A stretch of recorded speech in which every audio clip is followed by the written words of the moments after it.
Quando estamos enfrentando uma depressão, o nosso cérebro vai ter uma alteração química, principalmente relacionada à serotonina e ao cortisol. Então, estamos produzindo ou captando pouca serotonina e estamos com muito cortisol disponível. Não se preocupe muito com esses nomes, guarda eles aí que depois eu vou te explicar mais detalhadamente sobre eles. Mas a gente tem como entender onde é que a gente abre e fecha essas torneirinhas para que o nosso cérebro funcione de uma forma mais adequada e a gente comece a virar isso ao nosso favor.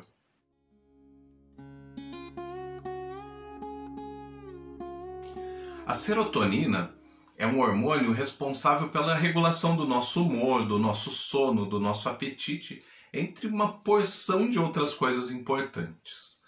E a gente precisa de uma boa produção de serotonina no nosso cérebro para que a gente passe essa fase da depressão. Então, para a gente começar a trazer isso ao nosso favor, a gente pode adotar 3 medidas bem simples para começar. Então vamos imaginar assim que a gente vai fabricar a serotonina, como se fosse mesmo dentro de uma indústria. Então, em primeiro lugar, a gente precisa de matéria-prima para se fazer a serotonina. E a gente começa isso a partir da alimentação. Então, uma alimentação rica em triptofano vai ser o que vai fornecer a matéria-prima para que o nosso cérebro produza a serotonina. A gente pode achar o triptofano em bananas, em castanhas, no amendoim, no salmão, entre outros muitos alimentos. Além da ingestão do triptofano, é importante você se atentar às outras coisas que você come. Por exemplo, uma dieta muito rica em farinhas processadas, aquela farinha branca, em açúcares, isso pode ser inflamatório para o intestino, isso vai confundir um pouco a captação do triptofano. Seria mais ou menos assim, imagina que esses componentes estão indo ali na esteira da linha de produção, mas tem muita coisa ali para se separar, e a gente tem poucos separadores. Então, como eles têm que estar com essa tensão muito aguçada e com muita coisa para fazer, algum triptofano acaba passando batido e não sendo aproveitado nessa produção. Então, uma dieta bem equilibrada, uma dieta leve, tranquila, vai ajudar também para absorver esse triptofano. Continuando então a nossa produção de serotonina, vamos entender assim quem é que avisa que chegou a matéria-prima e que a gente pode começar esse processo de produção. Quem vai ser responsável por fazer isso é a luz do dia. Olha que interessante, a nossa retina capta a luz do dia e sinaliza que a gente pode produzir a serotonina. E o maquinário que vai produzir a serotonina vai ser ligado através do exercício físico. Não precisa de muito, a gente não precisa exagerar. 30 minutinhos de exercício físico de segunda a sexta já é o suficiente para que a gente ligue essas máquinas e para que a gente comece a produzir a serotonina. Como é que a gente dá conta, então, de se expor pelo menos 30 minutos, para a luz do sol, se a gente entra muito cedo no trabalho, por exemplo? A gente pode se organizar para fazer isso na hora do almoço. Se a gente tem pequenos intervalos, a gente pode fracionar. A gente precisa se organizar nesse início para se expor para essa luz que é muito importante para a produção de serotonina.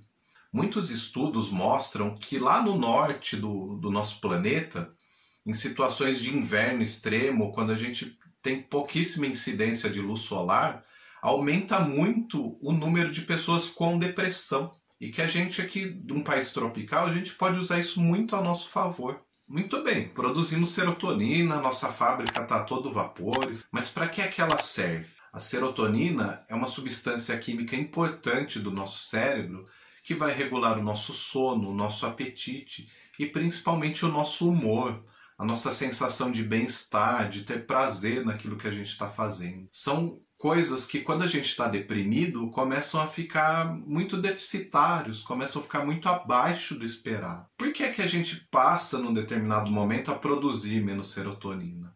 Um dos motivos principais é o aumento do cortisol no nosso organismo, que é uma outra substância química que é importante, mas que ela não pode ficar muito em excesso, não pode ficar aparecendo o tempo todo e permanecendo no nosso organismo. É uma substância muito relacionada ao estresse. A gente precisa do cortisol quando a gente precisa ficar um pouco mais alerta, mais atento. a gente precisa fazer alguma coisa muito rapidamente ou se livrar de algum perigo. Então esse sistema vai acionando o cortisol para que a gente tenha uma energia muito rápida disponível, mas o cortisol em excesso ele fica muito tóxico e ele inibe a produção e captação de serotonina. Vão ser substâncias concorrentes. Então precisamos das duas, mas em equilíbrio, elas precisam se conversar de uma forma que seja interessante para você. Você adotando essas medidas em relação à alimentação, à luz do dia e os exercícios, você vai regular essas duas substâncias ao mesmo tempo. Essas medidas todas que a gente passou, relacionadas à luz do dia, à prática de exercício físico, à alimentação adequada, ela também, ao mesmo tempo que vai ajudar na produção da serotonina, ela vai ajudar a gente a equilibrar esses níveis de cortisol. Então a gente vai ficando mais tranquilo, mais relaxado, o próprio cansaço físico do exercício vai promovendo, né, essa limpeza, né, dessa toxicidade do excesso de cortisol. E tudo isso vai se encaixando e essas dicas simples já vão ser um grande início, uma forma muito efetiva de você virar esse jogo da depressão. Eu sou Reginaldo Iobi, psicólogo. Se você tem interesse por outros temas de psicologia, psicanálise e neuropsicologia, se inscreva no canal para receber em primeira mão os nossos conteúdos.